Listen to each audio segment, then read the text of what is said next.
a realidade tende a ser decepcionante. Este é o Visão Libertária, sua fonte de informações descentralizadas e distribuídas. Atualmente é muito comum que socialistas defendam a concretização de suas ideias por meio de um socialismo democrático. Alguns exemplos mais famosos são Bernie Sanders, nos Estados Unidos, e o PSOL, no Brasil. O canal Spotnix tem até um vídeo no qual um sindicalista argumenta que devemos almejar um socialismo no qual haveria uma harmonia entre o Estado e o povo, utilizando para tal uma ampla democracia. Essas pessoas costumam admitir que a União Soviética era de fato uma ditadura totalitária abominável. Entretanto, apesar da ideia de um socialismo sem ditadura parecer uma novidade, ela já foi colocada em prática no passado. E justamente na União Soviética. Sim, aquela União Soviética foi uma democracia. Partindo desde o princípio, ainda durante a Guerra Civil que eclodiu com a Revolução de Outubro de 1917, Lenin tentou estabelecer o tal socialismo democrático, visto até então apenas como socialismo, dando poder aos sovietes para garantir a representatividade da massa trabalhadora.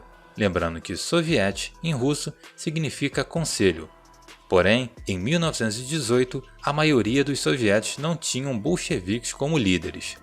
Aqui cabe lembrar que o Partido Operário Social Democrata Russo era dividido em duas facções principais, os bolcheviques e os mencheviques.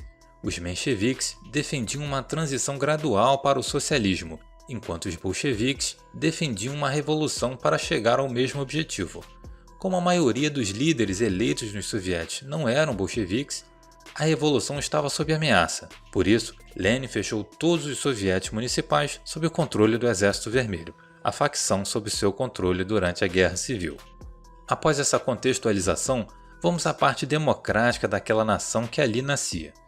Conforme o Exército Vermelho ia garantindo seu território e sua vitória na Guerra Civil, Lenin estabeleceu um regime no qual o voto era secreto, indireto e distrital, herdando o mecanismo dos sovietes então estabelecidos. Dessa forma, existiam sovietes em aldeias e vilas que elegiam representantes para os sovietes municipais. Esses sovietes locais elegiam os representantes para os sovietes regionais, que elegiam representantes para os provinciais, que então elegiam para os sovietes da República Constituinte e que, por fim, eram responsáveis pela eleição dos representantes para o Soviete Supremo, o mais alto na escala hierárquica. Qualquer um poderia subir ao poder, e se um soviete achasse que seu representante não estava fazendo bom trabalho, poderia simplesmente impeachá-lo e eleger outra pessoa em seu lugar. Em teoria, os sovietes tinham autonomia sobre as suas jurisdições. Eles podiam utilizar recursos do governo como bem entendessem e até se autogovernar. A única exigência era que não entrassem em conflito com os interesses da nação. O problema é que nem sempre o Soviete Supremo se reunia, e nesse caso, quem ficava no comando era o secretário-geral do partido. Aí já viu, né? Por um acaso, os interesses da nação passaram a ser as vontades do secretário-geral. Mas apesar disso, havia uma democracia, certo? Mais ou menos. Havia casos em que um eleitor, ao perguntar ao funcionário eleitoral sobre candidatos elegíveis, recebia como resposta um vasto leque de um único nome. Sim, só havia uma pessoa em quem votar. Isso acontecia porque quem concorria às eleições era escolhido previamente pelo Comitê Central do partido. Com isso, o camarada escolhia se iria votar contra ou a favor daquele candidato. Porém, havia um limite de candidatos do Partido Comunista da União Soviética, que sucedeu o Partido Operário, que poderiam concorrer em cada eleição, o que fez com que houvesse um grande número de candidatos independentes, sem partido algum, que não significava, é claro, que eles não estivessem alinhados com o partidão. Porém, em 1936, um conhecido homem de bigode, esbelto e imponente, implantou aquela que seria tida como a Constituição mais democrática que se poderia imaginar, com amplas garantias aos direitos humanos mais básicos. Emil Ludwig, um jornalista nascido na atual Polônia, entrevistou Joseph Stalin e escreveu uma biografia a respeito do estadista denominada Stalin, deixando em anexo a Constituição Soviética de 1936 no livro.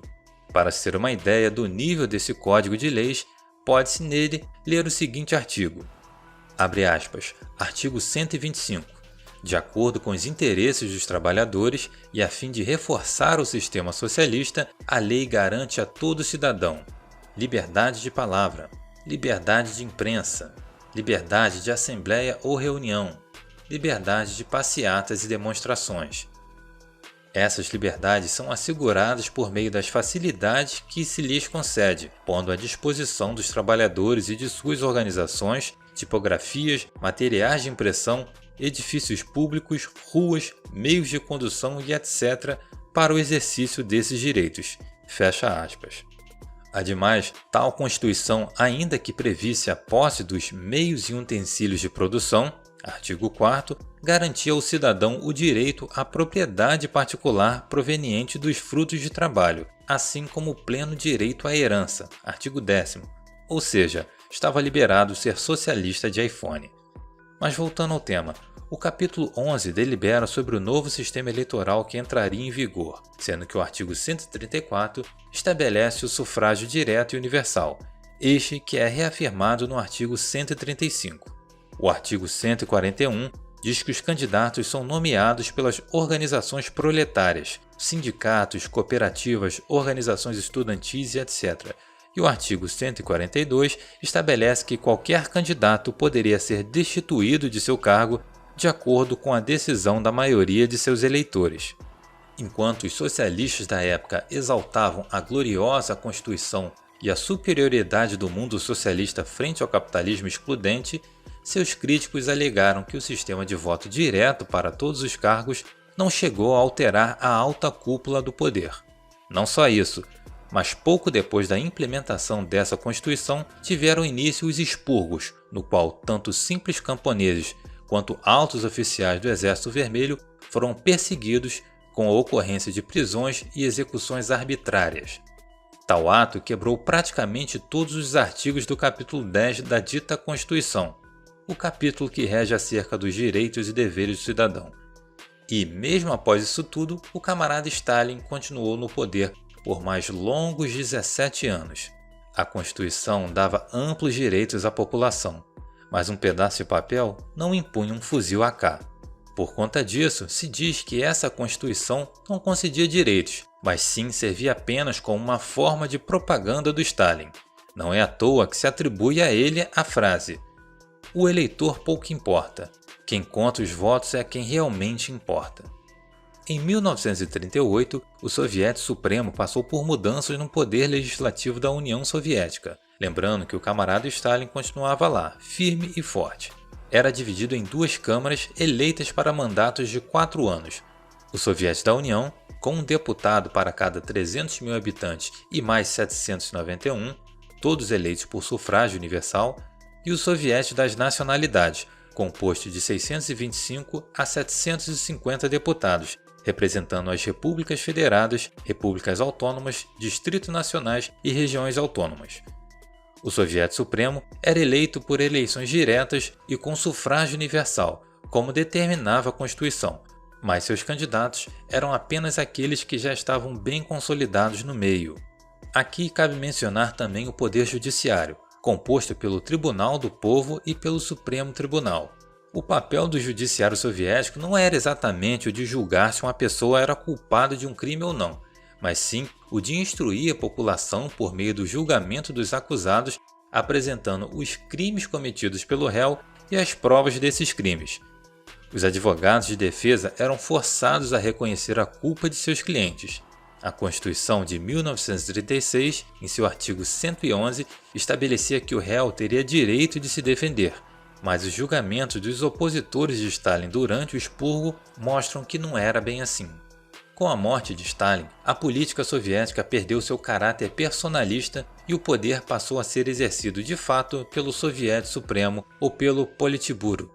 Entretanto, a KGB, famosa agência de inteligência soviética, foi incorporada ao partido e suas operações foram intensificadas, com redes de informantes sendo espalhadas ainda mais por toda a União Soviética. Todos os membros do Soviético Supremo já tinham um bom histórico e eram raposas velhas no partido. Essas raposas velhas elegiam um líder para governar toda a União. Entretanto, No meio de tantas intrigas políticas, chegou um momento em que o presidente do Soviete Supremo também era o secretário-geral do Partido Comunista, e mais tarde, os dois cargos foram unidos em um só, dando origem ao presidente da União Soviética. Toda a estrutura política era rígida, os altos cargos influenciavam direta e indiretamente nas instâncias inferiores. As eleições eram tidas como incontestáveis por representarem a vontade popular. E se hoje em dia os funcionários públicos de setores burocráticos já têm fama de fazerem o mínimo esforço possível, imagina naquela época em que não havia informação descentralizada e distribuída. As eleições de 1989 foram as últimas da União Soviética, que via seu poder se esfacelando com o Muro de Berlim. Em 25 de dezembro de 1991, Gorbachev, então presidente da União Soviética, durante uma cerimônia televisionada para todo o mundo, anunciou o fim da União Soviética e renunciou ao cargo. Com isso, chegou ao fim um Estado que, no papel, seria o suprassumo da humanidade, uma nação onde não haveria exploração do trabalho alheio e onde todos cumpririam sua parte não para obter algo em troca, mas pelo bem comum. Mas era um Estado que, na prática, era marcado pelo totalitarismo, pela opressão, pelo genocídio, pela lavagem cerebral e doutrinação, intriga e perseguição. Diversos outros estados pelo mundo tentaram manter o legado soviético. Vietnã, por exemplo, mantém um sistema político similar. Cuba também foi inspirada pela Constituição Soviética de 1936, que vigorava na época da Revolução Cubana. Todos esses regimes adotam características democráticas e fazem as pessoas acreditarem que democracia e respaldo popular são incontestáveis, que se a maioria da população votou, então tem-se legitimidade para realizar qualquer ato, por mais vil que seja. Faz-se a população acreditar que a participação no poder é algo bom e legítimo, impedindo as pessoas de perceber que o que é ilegítimo de verdade é justamente o poder estatal, aquele que lhes tolhe o livre-arbítrio, e não um governo sem aprovação popular. Mesmo porque a aprovação popular pode ser manipulada, seja através de fraudes eleitorais, vide a frase de Stalin, seja pela manipulação psicológica das pessoas. Um Estado continua sendo ilegítimo por justamente alienar o ser humano de sua liberdade, seu direito humano mais básico. Por mais que os integrantes do Estado sejam representantes do povo, desde o grande latifundiário da soja até o mais popular sindicalista, e que eles digam que vão te respeitar, escrevendo uma Constituição maravilhosa e fazendo um juramento alegando que vão cumpri-la, no final são eles que detêm o poder. São eles que controlam a moeda e as armas. E você, mero indivíduo, deve obedecê-los. Do contrário, você sabe o que o aguarda. Obrigado por sua audiência. Esse artigo foi sugerido e escrito por Martin Blanc, revisado por Paulo Almeida e narrado por Luiz Edilé. Se você gostou desse vídeo, clique no ícone de curtir abaixo e compartilhe o vídeo em sua rede social. Se você deseja ser notificado de outros vídeos, se inscreva e depois clique no ícone da campainha. Até a próxima!